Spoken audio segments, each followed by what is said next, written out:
Hello বন্ধুরা, welcome to 10 minute school. আশা করি আমরা সবাই খুব ভালো আছি। আজকের বাংলা প্রথম পত্রের ক্লাসে তোমাদের সবাইকে স্বাগত। বন্ধুরা, আজকে আমি তোমাদের একটি গল্প বলবো। সেই গল্পটি কিসের গল্প জানো? সেই গল্পটি হলো আমাদের হাজার বছরের বাঙালি জাতির যে ইতিহাস, সেই ইতিহাসের গল্প। আমাদের যে আজকের আমরা বাঙালি জাতিতে পরিণত হয়েছে, আমরা একটি স্বাধীন দেশ পেয়েছি, এর পেছনে কিন্তু রয়েছে অনেক বছরের ইতিহাস, এবং সেই ইতিহাসগুলোই আজকে আমরা কতকাল ধরে গল্পটি, যেটি আনিসুজ্জামানের লেখা, সেই গল্পটির মাধ্যমে জানতে পারবো। তাহলে চলো বন্ধুরা, দেরি না করে আজকের ক্লাসটি শুরু করা যাক। বন্ধুরা, আমরা এখানে কি দেখতে পাচ্ছি? এখানে আছে বাংলাদেশের ইতিহাস, প্রায় 2500 বছরের ইতিহাস। অর্থাৎ বাংলাদেশের ইতিহাসের কথা যেটা বলা হচ্ছে, সেটার বয়স কত? সেটা প্রায় 2500 বছর। 2500 বছর কিন্তু একটা দুটা সময় নয় বন্ধুরা, এটা কিন্তু বেশ দীর্ঘ একটা সময়, হয়তো আরো বেশি সময়ের। অর্থাৎ ধারণা করা হচ্ছে শুধু 2.5 বছরই নয়, এর চেয়েও বেশি সময়ের হতে পারে। এই ইতিহাসের সবটা আজও ভালো করে জানা নেই আমাদের। আলো আধারের খেলায় অনেক পুরানো কথা ঢাকা পড়েছে। অর্থাৎ এই ইতিহাসের সবটা কিন্তু আমরা অনেকেই জানি না, এবং আমাদের বেশিরভাগেরই কিন্তু এই দীর্ঘ যে ইতিহাস আছে 1000 বছরের, সেটা জানা নেই।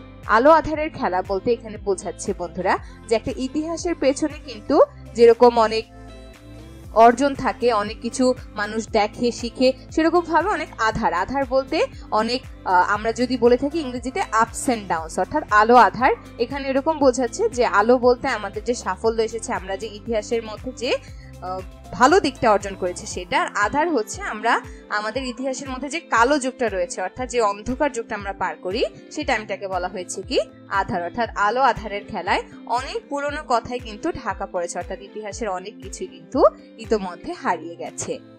ইতিহাস বলতে শুধু রাজরাদের কথাই বোঝায় না, বোঝায় সব মানুষের কথা। অর্থাৎ আমরা যদি ইতিহাসের কথা, ইতিহাস শব্দটি শুনি, আমাদের মাথায় কিন্তু আসে যে রাজরা, সামন্ত, রাজার প্রজা, এরকম অনেক কিছু আমাদের মাথায় আসে। কিন্তু ইতিহাস বলতে কিন্তু শুধু এই রাজরাদের বোঝায় না, বোঝায় সব মানুষের কথা। এককালে এদেশে রাজরা ছিল না, তখন মানুষের দাম ছিল বেশি। লোকজন নিজেরাই যুক্তি পরামর্শ করে কাজ করত, চাষ করত, ঘর বাঁধতো, দেশ চালাতো। অর্থাৎ এই রাজরাজরা, অর্থাৎ রাজাদের যে ইতিহাসটা আছে, সেটা কিন্তু এই দেশে সবসময় ছিল না। এটা এসেছে কবে?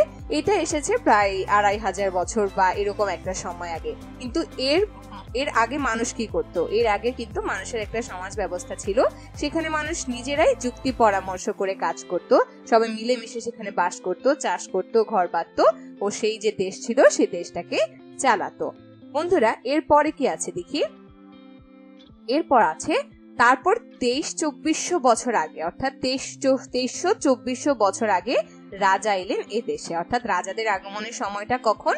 এই যে 2300 বা 2400 বছর আগে। সেই সঙ্গে মন্ত্রী এলেন, সামন্ত মহাসামন্তের দল এলেন, কত লোক লস্কর বহাল করা হলো, কত ব্যবস্থা, কত নিয়ম কানুন দেখা দিল। অর্থাৎ এখানে যে বলা হয়েছে রাজারা এসেছেন কবে? রাজাদের ইতিহাসের শুরুটা হয়েছে 2300 বা 2400 বছর আগে।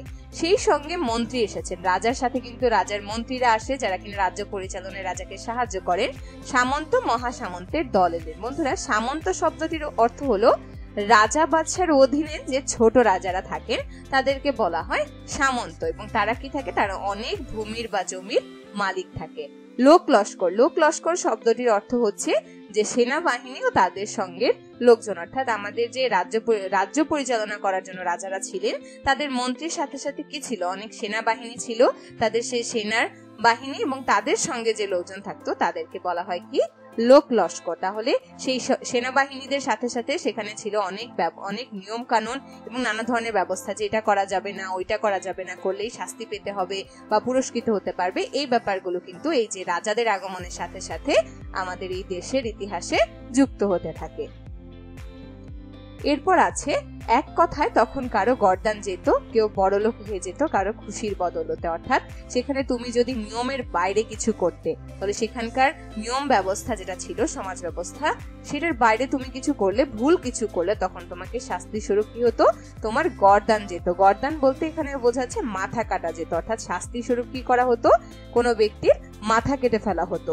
কেউ বড়লোক হয়ে যেত কারো খুশির বদৌলতে, অর্থাৎ তুমি কাউকে খুশি করতে পারলে, সেটা রাজা বাচ্চা হতে পারে, সামন্ত মহাসামন্ত হতে পারে, সেই কাউকে খুশি করতে পারলে তুমি পুরস্কৃত হতে পারতে এবং সেখানে সহজেই কি হওয়া যায়, বড়লোক হয়ে যেত কারো কারো খুশির বদৌলতে। এটাই বোঝাচ্ছে এই কথাটি দ্বারা। তখন থেকে ইতিহাসে বড় বড় অক্ষরে রাজাদের নাম লেখা হয়ে গেল, আর প্রজারা রইল পিছনে পড়ে। অর্থাৎ সেই যে রাজাদের ইতিহাস শুরু হয়েছে সেখান থেকে বড় বড় অক্ষরে রাজাদের যে নাম সেটা কিন্তু আমাদের ইতিহাসে লেখা শুরু হয়ে যায়। আর প্রজারা যারা ছিল, অর্থাৎ রাজাদের অধীনে যারা থাকতেন, কাজ করতেন, তারা ছিল প্রজারা। তাহলে প্রজারা কিন্তু পিছনে পড়ে যায় এবং তাদের যে ইতিহাসটা ছিল সেটা কিন্তু আর কেউ স্মরণ করতে থাকে না, বরঞ্চ রাজাদের ইতিহাসটাই তখন কিন্তু বেশি প্রাধান্য পায়। এরপরে কি আছে বন্ধুরা? এরপর আছে তবু এদের কথা কিছু কিছু জানা যায়, পরিচয় পাওয়া যায় এদের জীবনযাত্রার। এই যে প্রজারা পিছনে পড়ে রইলো এটা আমরা বললাম, কিন্তু তারপরেও কিছু কিছু মানুষ আছেন, কিছু কিছু প্রজাদের ইতিহাস আছে যেটা আমরা কিন্তু জানতে পারি এবং তাদের পরিচয়ও পাওয়া যায়, ও পাওয়া যায় তাদের জীবনযাত্রার যে পরিচয়, সেটা তারা কিভাবে জীবনযাপন করতো, তারা তাদের জীবনে কি করেছে, সেই সব কিন্তু আমরা জানতে পারি আমাদের ইতিহাসের মাধ্যমে। এর পরের অংশে যাই বন্ধুরা। এখানে আছে কি, 1000 বছর আগে সব পুরুষই পরতো ধুতি। অর্থাৎ এখানে কিন্তু আমাদের 1000 বছরের ইতিহাসের অংশ। ইতিহাস কিন্তু যে কে রাজা বাদশা হলো সেটার কিন্তু নয় বন্ধুরা। ইতিহাস বলতে আমরা বুঝি আমাদের সংস্কৃতিতে কি আছে, আমরা আগে কি ধরনের পোশাক পরতাম, আমরা কি খেতাম, কিভাবে চলাফেরা করতাম, আমাদের কথাবার্তার ধরন থেকে শুরু করে সবকিছু মিলিয়ে কিন্তু আমাদের ইতিহাস। তাহলে এই অংশে আমরা দেখতে পাচ্ছি আমাদের পোশাক আশাক। এই যে দেখো বিভিন্ন ধরনের পোশাক পরে আছে ব্যক্তিরা, ছবিতে আমরা দেখতে পাচ্ছি। তাহলে এখানে আমরা আলোচনা করব আমাদের সেই যে ইতিহাসের পোশাকগুলো নিয়ে। 1000 বছর আগে সব পুরুষই পরতো ধুতি আর সব মেয়েরাই পরতো কি, শাড়ি। বন্ধুরা এই যে আমরা এখানে যে ব্যক্তির পরনে যেটা দেখতে পাচ্ছি এটা কিন্তু একটা ধুতি। তাহলে 1000 বছর আগে মানুষ কি পরতো, পুরুষেরা পরতো ধুতি, আর সব মেয়েরা কি পরতো, শাড়ি। এই যে আমরা এখানে একজন শাড়ি পরা মহিলাকেও দেখতে পাচ্ছি ছবিতে। শুধু সচ্ছল অবস্থা যাদের, তাদের বাড়ির ছেলেরা ধুতির সাথে চাদর পরতো, মেয়েরা শাড়ির সাথে ওড়না ব্যবহার করতো। অর্থাৎ সচ্ছল মানে যাদের ছিল, যাদের জীবনমান ছিল উন্নত, যারা ছিল সচ্ছল, তাদের টাকা পয়সা অর্থ সম্পদ ছিল বেশি, তাদের বাড়ির ছেলেরা এই যে ধুতির সাথে কি পরতো, একটা চাদর পরতো, আর মেয়েরা পরতো কি, শাড়ির সাথে একটা ওড়না ব্যবহার করতো। এখনকার মতো তখনও মেয়েরা আঁচল টেনে ঘোমটা দিত, শুধু ওড়নাওয়ালিরা ঘোমটা দিত ওড়না টেনে। অর্থাৎ এখনকার আমরা দেখতে পাবো যে আমাদের যারা শাড়ি পরে অনেকেই কি করে, আঁচল টেনে ঘোমটা দেয়, অর্থাৎ শাড়ির আঁচলটা থেকেই ঘোমটা দেয়। এবং তখনও কিন্তু সেই পুরনো ইতিহাসের মধ্যেও মেয়েরা যখন শাড়ি পরতো তখন কি করতো, আঁচল টেনে ঘোমটা দিত। কিন্তু যারা কিনা সচ্ছল অর্থাৎ উচ্চ বংশীয় ছিলেন তারা কি করতো, তারা হচ্ছে শাড়ির সাথে ওড়না ব্যবহার করতেন। অর্থাৎ শুধু ওড়নাওয়ালিরাই তখন কি করতো, ঘোমটাটা দিত ওড়না টেনে। তবে ধুতি আর শাড়ি দুই হতো বহরে ছোট। অর্থাৎ ধুতি আর শাড়ির বহরটা যেটা, অর্থাৎ এটার দৈর্ঘ্য, সেটা কিন্তু ছিল কি, ছোট ছিল। এখনকার আমরা যেরকম বড় দেখতে পাই, লম্বা দেখতে পাই, সেটা কিন্তু ছিল না, বরঞ্চ তখনকার সময়ের ধুতি আর শাড়ি দুইটাই কি হতো, বহরে ছোট হতো। অর্থাৎ বাসিতে বা আমরা যেটাকে বলি যে দৈর্ঘ্যে, সেটা কিন্তু ছোট হতো। বন্ধুরা এবার আমরা যাই আমাদের পরের অংশে। তাতে নানা রকম নকশাও কাটা হতো। অর্থাৎ এখানেও কিন্তু আমাদের সেই পোশাকগুলোর বর্ণনা করা হচ্ছে যে সেই যে শাড়ি আর ধুতিগুলো ছিল এগুলোতে নানা রকমের নকশা কাটা হতো, অর্থাৎ ডিজাইন করা থাকতো, বিভিন্ন ধরনের সুন্দর সুন্দর নকশা করে সেগুলোকে আরো সৌন্দর্যমণ্ডিত করা হতো। মখমলের কাপড় পরতো শুধু মেয়েরা। এখানে কিন্তু একটি গুরুত্বপূর্ণ তথ্য উল্লেখ করা আছে যে মখমলের কাপড় পরতো কারা, শুধুমাত্র মেয়েরা।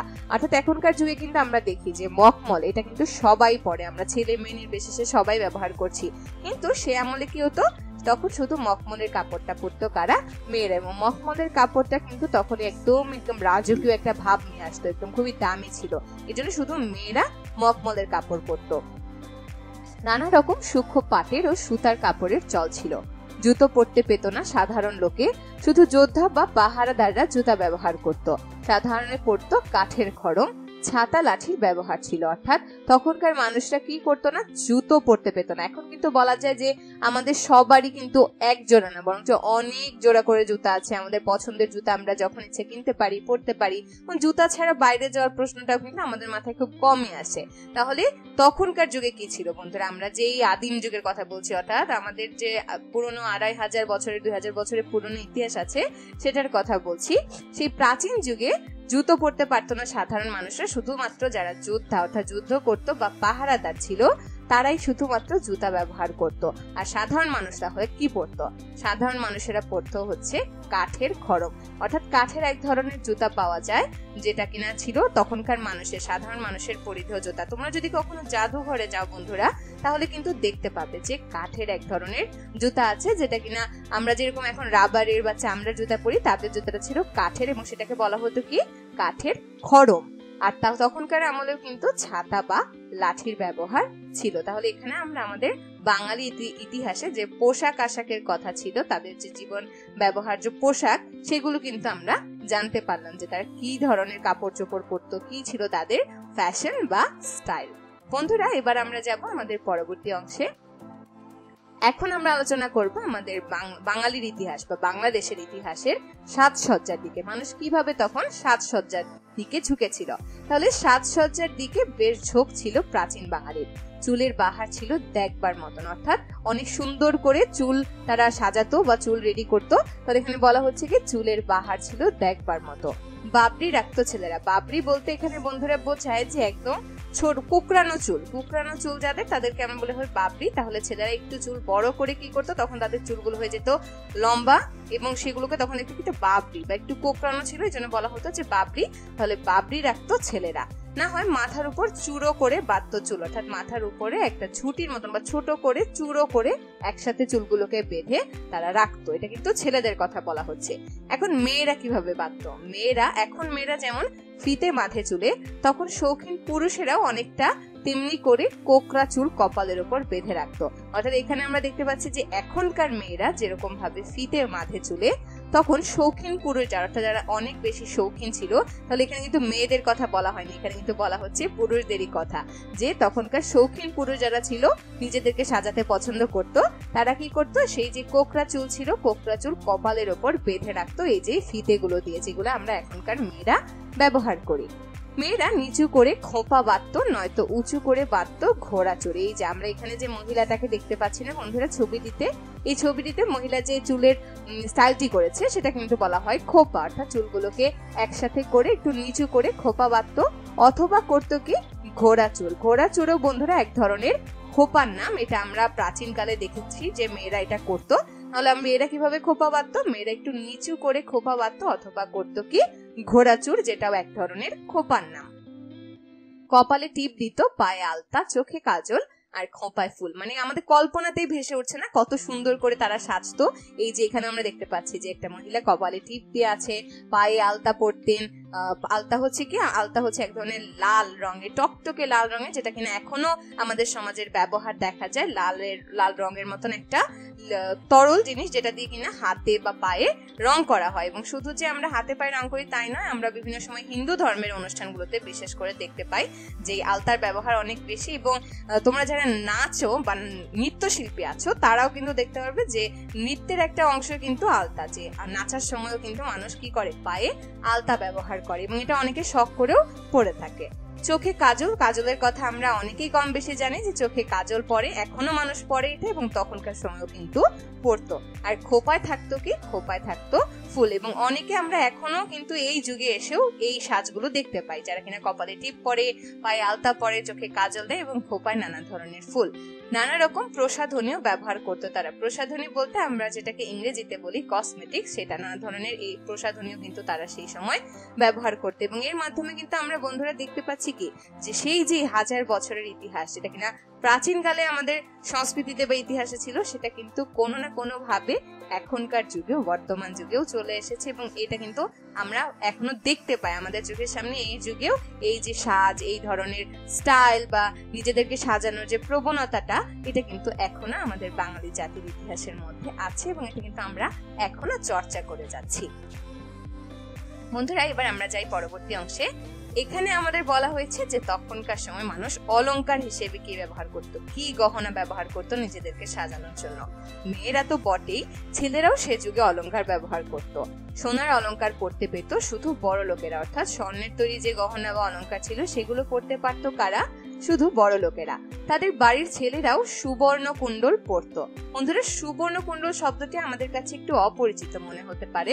সুবর্ণ কুণ্ডল শব্দের অর্থ হলো সোনা দিয়ে তৈরি বা স্বর্ণ দিয়ে তৈরি মোটা চুরির মতন গোলাকার একটা অলংকার। সেটা কি করতো?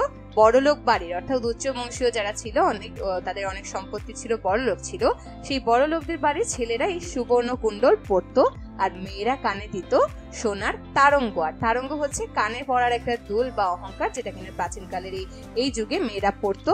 তাহলে কোন বাড়ির মেয়েরা পরতো? এটা শুধুমাত্র বড়লোক বাড়ির যে মেয়েরা ছিল তারা পরতো সোনার তারঙ্গ, আর ছেলেরা পরতো কি? সুবর্ণ কুণ্ডল। হাতে বাহুতে গলায় মাথায় সর্বত্রই সোনা মণিমুক্ত শোভা পেত মেয়েদের।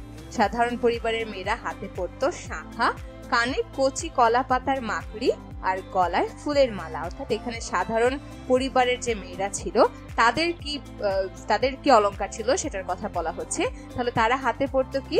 শাঁখা। শাঁখা হচ্ছে বন্ধুরা, এই যে আমরা এখানে যে শাঁখা দেখতে পাচ্ছি সাদা রঙের যে চুড়িটা, এটা কিন্তু হচ্ছে শাঁখা, এবং হিন্দু ধর্মে যারা আছে তারা কিন্তু এখনো এই শাঁখা বলাটা ব্যবহার করে, তারা পরে থাকে। কানে কচি কলা পাতার মাকড়ি। মাকড়ি হচ্ছে এক ধরনের কানে পরারই দুল, এক প্রকারের দুল। তাহলে কি পরতো? কানে পরতো কচি কলা পাতার মাকড়ি, সেটা কিনা কলা পাতা দিয়ে বানানো হতো, আর গলায় পরতো কি? ফুলের মালা। তাহলে এটা ছিল আমাদের সাধারণ পরিবারের মেয়েদের গহনা বা অলংকার। আর আমরা দেখতে পেলাম যে বড়লোক বাড়ির মেয়েরা কিরকম ধরনের অলংকার পরতো সেই দিক দিয়েও। বন্ধুরা, এবার আমরা যাব আমাদের পরবর্তী অংশে। এখানে কিন্তু এই ছবিটি দেখে আমরা বুঝতে পারছি এবার আমাদের খাবার দাবারে আলোচনা হবে, যে কিভাবে কোন খাবারগুলো তখনকার মানুষদের প্রিয় ছিল, সেগুলো থেকে আজকে আমরা কি খাই তারই একটা দৃশ্য কিন্তু দেখতে পাবো। ভাত বাঙালির বহুকালের প্রিয় খাদ্য। আমাদের এখনো অনেকের প্রিয় খাদ্য কিন্তু ভাত। বন্ধুরা, যদি আমি তোমাদের বলতে চাই আমার প্রিয় খাদ্য কিন্তু ভাত। আমি যদি ধরো 2-1 বেলা ভাত আমার মিস যায়, আমার মনে হয় যে আমি কতদিন ধরে ভাত খাই না। তাহলে ভাত বাঙালির বহুকালের প্রিয় খাদ্য। সরু সাদা চালের গরম ভাতের কদর সবচাইতে বেশি ছিল মনে হয়। অর্থাৎ সরু মানে চিকন সাদা চালের গরম ভাত, এটার কদর মানে এর প্রশংসা সবার ছিল, এবং এটা সবাই পছন্দ করতো তখন। পুরনো সাহিত্যে ভালো খাবারের নমুনা হিসেবে যে তালিকা দেওয়া হয়েছে তা এই: কলার পাতায় গরম ভাত। অর্থাৎ এই যে আমরা ছবিতে দেখতে পাচ্ছি যে কলা পাতায় গরম ভাত, গাওয়া ঘি অর্থাৎ গরুর খাঁটি গাওয়া ঘি, নালিতা শাক, মৌরলা মাছ এক ধরনের মাছ, আর খানিকটা দুধ। লাউ বেগুন ইত্যাদি তরি তরকারিও প্রচুর খেত সেকালের বাঙালিরা, কিন্তু ডাল তখনও বোধহয় খেতে শুরু করেনি। মাছ তো প্রিয় বস্তুই ছিল, বিশেষ করে ইলিশ মাছ। অর্থাৎ বাঙালির ইতিহাসে কি আমরা দেখতে পাচ্ছি যে মাছের মধ্যে সবচেয়ে প্রিয় কি ছিল? ইলিশ মাছ ছিল। শুটকির চল সেকালেও ছিল, তবে বিশেষ করে দক্ষিণাঞ্চলে। তাহলে দক্ষিণাঞ্চলে শুটকির চলটা ছিল, এবং আমাদের প্রিয় মাছ ছিল কি? ইলিশ মাছ। এবং আমরা এখানে খাবারের যে তালিকা দেখতে পাচ্ছি এর মধ্যে অনেক কিছু কিন্তু আমরা এখনো খেয়ে থাকি। যে কলা পাতায় গরম ভাত, কলা পাতা হয়তো আমরা ব্যবহার করি না, কিন্তু গরম ভাতের ব্যবহার বা খাওয়া এইটা কিন্তু আমরা এখনো খেয়ে থাকি। গাওয়া ঘি এখনো আমাদের বাসায় বাসায় পাওয়া যায়। নালিতা শাক, মৌরলা মাছ এবং দুধ, এই দুধ খাওয়ার প্রচলনটাও কিন্তু আমাদের সেই প্রাচীন কাল থেকেই চলে এসেছে বন্ধুরা। তাহলে আমরা দেখতে পেলাম যে সেই রাজা বাদশাদের আমল থেকে শুরু করে এখন পর্যন্ত আমাদের যে খাবারের তালিকা ছিল, পুরনো ইতিহাসে বা সাহিত্যে যে খাবারগুলো উঠে এসেছে সেই খাবারগুলো কিন্তু আমরা এই আলোচনা এখানে দেখতে পেলাম। বন্ধুরা, এবার আমরা যাব আমাদের পরবর্তী অংশে। এইখানে আছে কি? ছাগ মাংস সবাই খেত। ছাগ মাংস হচ্ছে ছাগলের যে মাংসটা, সেটা। হরিণের মাংস বিয়ে বাড়িতে বা এরকম উৎসবে সাধারণত দেখা যেত। বন্ধুরা, হরিণের মাংস কিন্তু খুব দামি একটা মাংস, এবং এটা কখন দেখা যেত? এটা এখনের যুগে আমরা বলতে গেলে যে খুব সচরাচর দেখা যায় না, এবং এটা খুবই বিলুপ্ত প্রায় বা একদমই আমাদের ব্যবহারের বাইরে হয়ে গেছে, যে হরিণের মাংসটা সবসময় খাওয়া হয় না, বা অনেকে আছে যে আমরা কখনোই খাইনি। যেমন আমি যদি ব্যক্তিগতভাবে বলি, আমি কিন্তু কখনো হরিণের মাংস খাইনি। তাহলে ছাগ মাংস তখন সবাই খেত, কিন্তু হরিণের মাংসটাও তখন একটা প্রচলন ছিল, এবং সেটা ছিল বিয়ে বাড়িতে বা কোনো রকম উৎসবে অনুষ্ঠানে। পাখির মাংস তাই, তখনকার মানুষ পাখির মাংসও খেত। ক্ষীর, দই, পায়েস, ছানা এসব ছিল বাঙালির নিত্যপ্রিয়। এগুলো কিন্তু মিষ্টান্ন আইটেম যেগুলো আছে, অর্থাৎ মিষ্টি খাবার। তাহলে মিষ্টি খাবারের মধ্যে আছে ক্ষীর, দই, পায়েস, ছানা। এগুলো ছিল বাঙালির নিত্যপ্রিয়, এবং এগুলো কিন্তু এখনো বাঙালির নিত্যপ্রিয়। আম, কাঁঠাল, তাল, নারকেল ছিল প্রিয় ফল। অর্থাৎ আমরা তখনকার বাঙালিদের প্রিয় ফলের কথাও কিন্তু এখানে জানতে পারলাম, যে আম, কাঁঠাল, তাল, নারকেল ছিল প্রিয় ফল। আর খুব চল ছিল খাজা, মোয়া, নাড়ু, পিঠে পুলি, বাতাসা, কদমা এসবের। বন্ধুরা, আমাদের গ্রাম অঞ্চলে আমরা এখনো দেখতে পাবো যে পাওয়া যায়, শহরাঞ্চলেও পাওয়া যায় কিছু কিছু জায়গায়, যে তিলের খাজা, তিল দিয়ে তৈরি করা হতো এক ধরনের, আমরা যদি বলে থাকি এগুলো হচ্ছে স্ন্যাক্স আইটেম, যেরকম খাজা বানানো হতো, মুড়ির থেকে মোয়া বানানো হতো, নারকেলের নাড়ু, চালের নাড়ু, তারপরে ছিল নানা ধরনের পিঠে পুলি। এই যে আমরা এখানে ছবিতে দেখতে পাচ্ছি কত রকমের খাবার, তাই না? বাতাসা, কদমা, এসব কিন্তু তখনকার সময় খুব চল ছিল। এখনকার যুগে আমরা এই জিনিসগুলোর চল খুব একটা দেখতে পাই না, এবং দেখলেও খুবই কম। মশলা দেওয়া পান খেতেও সকলে তখন ভালোবাসতো, অর্থাৎ পানের প্রচলনটা এখনো আছে আমাদের দেশে, সেই প্রাচীনকাল থেকে চলে আসছে। ফলে মশলা দেওয়া পান খাওয়ার একটা চল কিন্তু তখনও ছিল। সাধারণ লোকে মাটির পাত্রেই রান্না বান্না করত। জ্বালা, হাঁড়ি, তেলানি সচরাচর এসব পাত্রের ব্যবহারই করা হতো। অর্থাৎ এখানে বিভিন্ন ধরনের পাত্রের নাম বলা হলো, যেগুলোর নাম কি? জ্বালা, তারপরে হাঁড়ি, তেলানি, যেখানে কোনো ভাজা বা তেলানি দেওয়া হয় কোনো কিছুর, সেটা বলা হয়েছে তেলানি। তাহলে এই পাত্রগুলোর ব্যবহারই করা হতো। এবং তখনকার যে রান্না বান্নার জন্য ব্যবহৃত পাত্রগুলো ছিল, সেগুলো কি ছিল? সাধারণ লোকেদের সেই পাত্রগুলো ছিল মাটির পাত্র, অর্থাৎ মাটির পাত্রেই তারা রান্না বান্না করত। বন্ধুরা, আমাদের আজকের আলোচনা কিন্তু ছিল এই পর্যন্তই। পরবর্তী ক্লাসে তোমাদের সবার সঙ্গে আবার দেখা হবে। সেই পর্যন্ত সবাই ভালো থাকবে, সুস্থ থাকবে। সবাইকে অনেক ধন্যবাদ।